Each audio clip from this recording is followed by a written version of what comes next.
మనోహరి జాతకాన్ని అమర్ తీసుకువచ్చి పంతులు గారి చేతికి ఇస్తారు. ఈ అమర్ నా జాతకాన్ని తన దగ్గర పెట్టుకోవటం ఏంటి, ఇప్పుడు తప్పించుకుందాం అనుకుంటే పంతులు గారికి ఇవ్వటం ఏంటి అని మనోహరి కంగారు పడుతూ ఉంటుంది.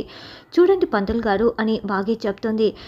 మా ఇద్దరి జాతకాలు కలవలేదని ఈ పంతులు గారు చెప్తే బాగుంటుంది దేవుడా, అలాగే జరిగేలా చూడు అని మనోహరి వేడుకుంటూ ఉంటుంది. అయితే పంతులు గారు చాలా షాకింగ్గా మనోహరి జాతకాన్ని చూస్తూ ఉంటాడు. ఏమైంది పంతులు గారు, ఏదైనా సమస్య అని అమర్ అడుగుతూ ఉంటాడు. అవునయ్యా, ఈ జాతకురాలికి ఈ పాటికే పెళ్ళైపోయి ఉండాలే అని పంతులు గారు చెప్తారు.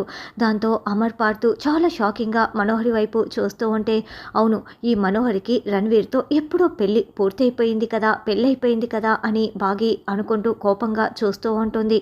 అవునని రాథోడ్ కూడా అనుకుంటూ ఉంటాడు.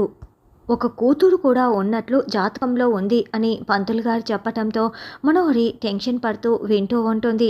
అప్పుడే అంజు పాప మెట్లు దిగి కిందికి అక్కడికే వస్తూ ఉంటుంది.